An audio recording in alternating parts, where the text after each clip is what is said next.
Pejuang dari kelompok Serama Pasukan Khusus Ahmad sedang mengidentifikasi tempat berkumpulnya personel angkatan bersenjata Ukraina.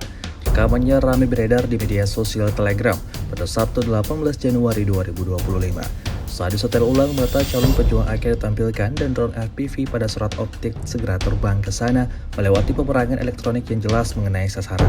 Dapat dilihat dalam rekaman, posisi Ukraina benar-benar tidak aman. Seluruh personel militer Ukraina yang ada di sana kalang kabut mencari tempat pelindungan diri.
Download Tribun X sekarang, menghadirkan lokal menjadi Indonesia.